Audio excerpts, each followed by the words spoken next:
Shalom peuple de Dieu. Depuis un certain temps, je fais l'objet de prédications ciblées, des chansons manqueuses, des vidéos et des propos sur les réseaux sociaux, tous empreintes de prétentions, de diffamations et de malveillances spirituelles. J'ai gardé le silence, croyant qu'avec le temps, chacun allait se ressaisir, reconnaître ses torts et se corriger.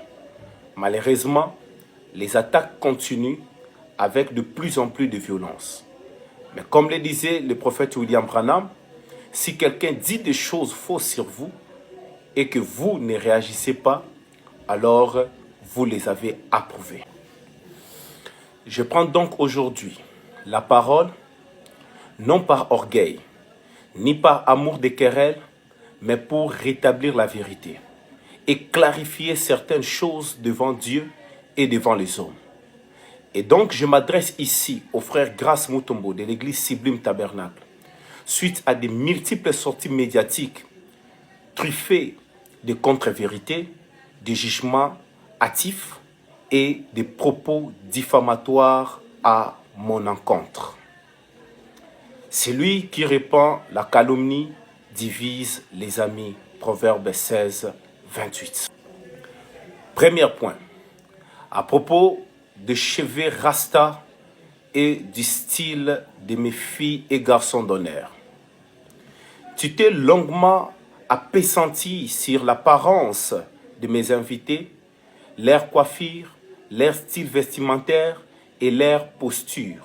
Frère Grace, je tiens à rappeler que ces personnes sont ma famille, mes proches, mes amis. Je ne pouvais ni ne vouloir leur interdire l'accès à mon mariage, qui est un événement social, familial et ouvert. Je comprends que cela ait pu heurter certaines sensibilités et si tel est le cas, je m'en excuse sincèrement.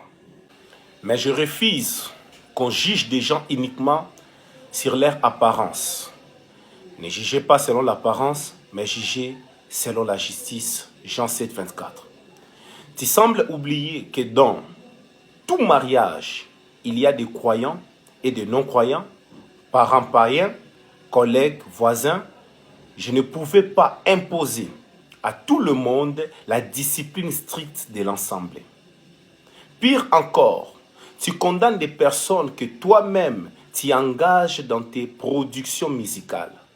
Des musiciens, ingénieurs de son, accompagnateurs, instrumentalistes, souvent les mêmes que tu appelles aujourd'hui Rasta, tu travailles avec eux quand ça t'arrange. Mais tu te dénonces publiquement pour attaquer un frère. Quelle incohérence! La Bible dit, ne jugez pas afin que vous ne soyez pas jugés. Matthieu 7, 1. Deuxième point. Accusation de danse mondaine à mon mariage. Tu as affirmé que des danses mondaines ont été pratiquées lors de mon mariage. C'est un mensonge pur et simple. Je suis entré avec mon épouse et en toute dignité, accompagné du révérend Carlos Baruti. La cérémonie a été filmée et diffusée en direct. Des milliers de témoins ont vu ce qui s'est réellement passé.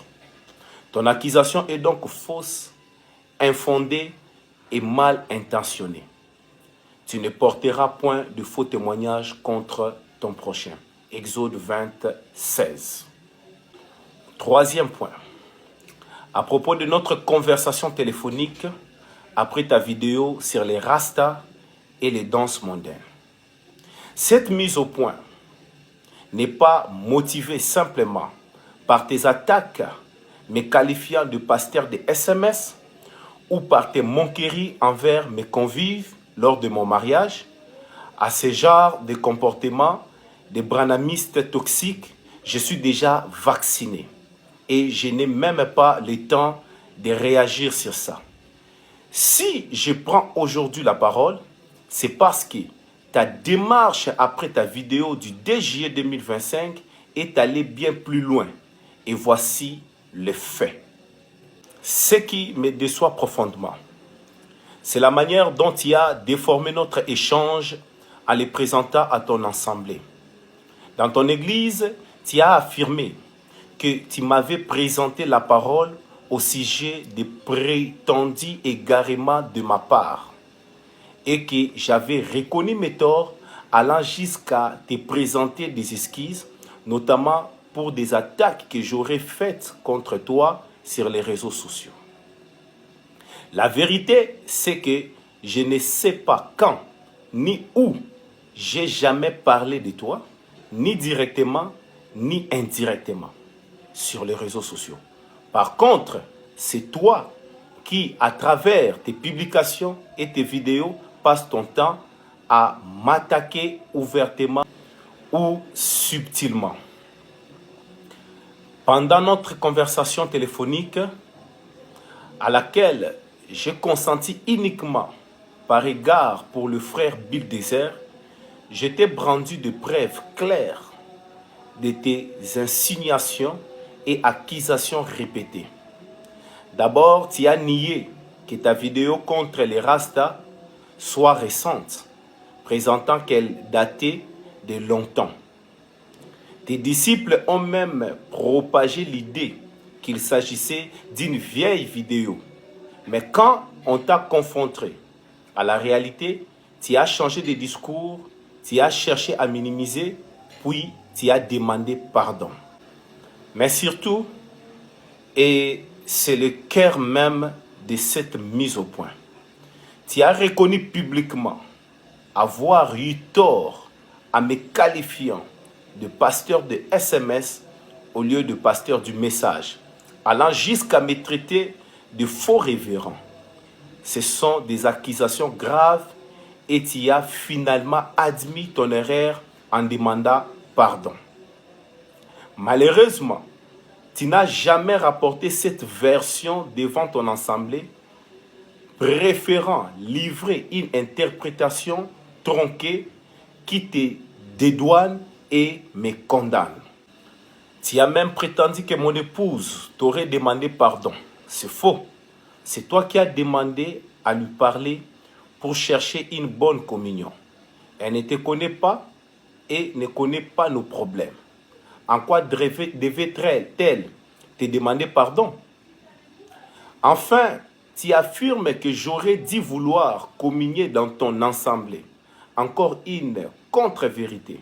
C'est toi qui as suggéré que nous fassions une photo ensemble pour calmer les gens sur les réseaux.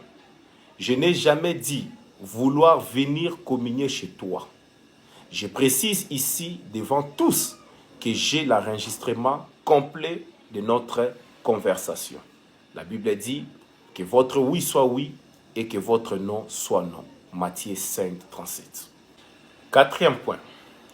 L'hypocrisie de plusieurs pasteurs silencieux ou complices.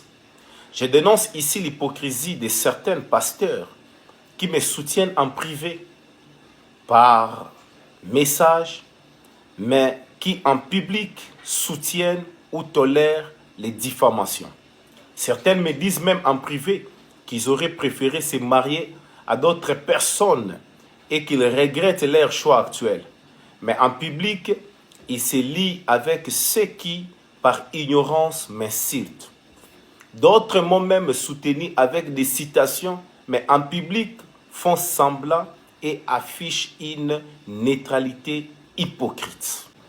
D'autres encore, frustrés de ne pas avoir été invités à mon mariage, ont pris position publiquement, non pas par vérité, mais par frustration. À cause de toute cette hypocrisie en public, c'est juste pour essayer de garder une image conservatrice et religieuse et maintenir leurs relations avec d'autres pasteurs et leurs fidèles, de peur que leurs fidèles et l'opinion les jugent sévèrement d'avoir changé la doctrine qu'ils avaient prêchée.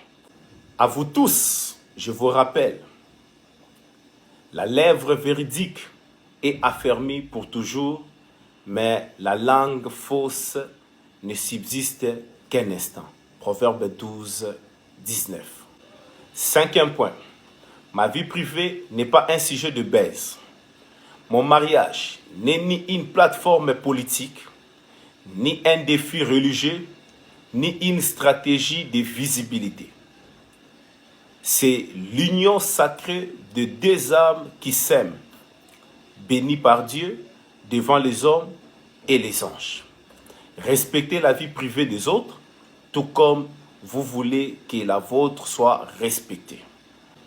Je conclus pour dire, je ne vis pas de clash, je ne bâtis pas mon ministère sur la polémique, ni sur les vies de YouTube. Mais je ne laisserai personne salir mon nom impunément. J'ai gardé le silence trop longtemps. Aujourd'hui, je défends la vérité. Bien-aimés frères, grâce. Cette mise au point n'est pas un règlement de compte, mais un appel à la paix et à la vérité. Une paix des braves, pas une paix des lâches, ni des compromis hypocrites.